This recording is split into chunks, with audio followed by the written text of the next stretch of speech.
रोमा देवी देश के सर्वोच्च सम्मान नारी शक्ति से सम्मानित होने के साथ ही सदी के महानायक अमिताभ बच्चन के साथ भी शो में देखी जा चुकी हैं।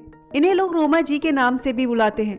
रोमा का जन्म 1988 में बाड़मेर, राजस्थान के रावतसर गांव में एक गरीब किसान परिवार में हुआ। जब ये 4 साल की थी तो इनकी मां की मौत हो गई और ये 7 बहनें थी। मां की मौत के बाद पिता ने दूसरी शादी कर ली। रोमा देवी ने 8वीं क्लास तक ही पढ़ाई की। उसके बाद उनकी पढ़ाई बंद करवा दी गई।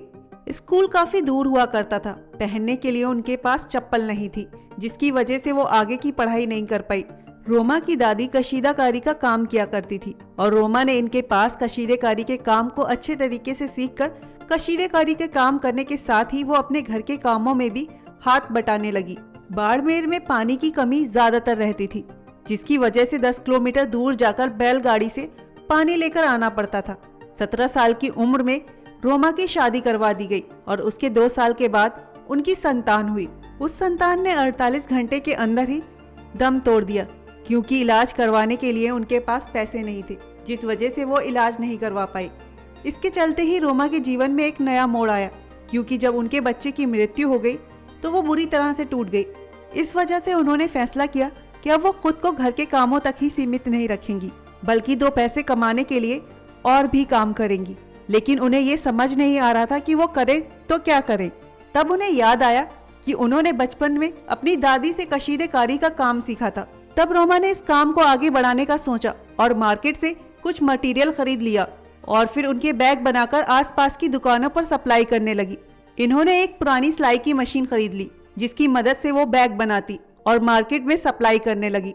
धीरे धीरे करके उनकी डिमांड मार्केट में काफी ज्यादा बढ़ने लगी, जिसके चलते उन्होंने आसपास की महिलाओं का एक ग्रुप बनाया और अपने काम को आगे बढ़ाने लगी और उस ग्रुप का नाम रखा दीप देवल महिला स्वयं सहायता समूह और बड़ी मेहनत और लगन से काम शुरू किया।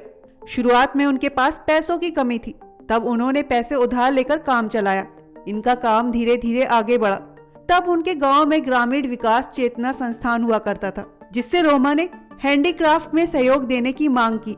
अध्यक्ष ने उनसे कुछ सैंपल्स मांगे और 2 दिन का समय दिया, लेकिन रोमा ने 1 दिन के अंदर ही सैंपल्स तैयार करके दिखाए।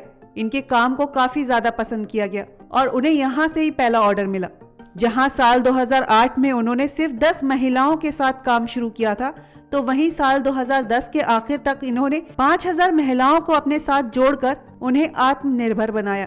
रोमा देवी ने अपनी संस्था की मदद से महिलाओं को हैंडीक्राफ्ट की ट्रेनिंग दी, उन्हें काम करने का हुनर सिखाया। एक बार रोमा को फैशन शो देखने के लिए दिल्ली जाने का मौका मिला। तब उन्हें ये महसूस हुआ कि इस कला में हम अभी काफी पीछे हैं। उस समय भारत देश में हैंडीक्राफ्ट सेक्टर की बाड़मेर में कोई खास पहचान नहीं थी, जिसके बाद रोमा ने अपने कॉटन के कपड़े और साड़ियों पर कशीदेकारी करना शुरू कर दिया। राजस्थान में हुए हेरिटेज वीक जयपुर में पहली बार रोमा ने फैशन शो किया, तो यहाँ उन्हें कोई खास रिस्पॉन्स नहीं मिला। तो इन्होंने कड़ी मेहनत करके 1 महीने में अपने नए प्रोडक्ट तैयार किए और बाड़मेर फैशन शो लिबास में पार्टिसिपेट किया। इस शो में इनके प्रोडक्ट को काफी ज्यादा पसंद किया गया और तालियां तो इतनी ज्यादा बजी कि रुकने का नाम नहीं ले रही थी। रोमा को राजस्थान स्थापना दिवस 30 मार्च को जयपुर में हुए मेगा शो में डिस्प्ले करने का एक बड़ा मौका मिला। इस शो को 112 देशों ने लाइव देखा। राजस्थानी वेशभूषा को इस नए रूप में विदेश में पहली बार देखा जा रहा था, जिसके चलते रोमा देवी को कई फैशन डिजाइनर से बहुत सारे ऑर्डर मिलने लगे। इसी बीच रोमा को जर्मनी के टेक्सटाइल शो में जाने का मौका मिला। टेक्सटाइल शो के दौरान जब रोमा का नंबर आया तो रोमा सुई धागे को हाथ में लेकर अपना हुनर दिखाने लगी। रोमा की कशीदेकारी को देखकर विदेशी डिजाइनर हैरान रह गए। जिस महिला के साथ 2008 में सिर्फ 10 महिलाएं काम करती थी, तो वहीं साल 2021 तक उनके साथ राजस्थान के 3 जिलों की 22,000 महिलाएं काम करने लगी। ये महिलाएं आत्मनिर्भर हैं और ये अपने काम और हुनर से सारी दुनिया में अपनी छाप छोड़ रही हैं। ऐसी ही प्रेरणादायक कमाल वीडियोस के लिए देखते रहें कमाल जिंदगी। Please like, share and subscribe.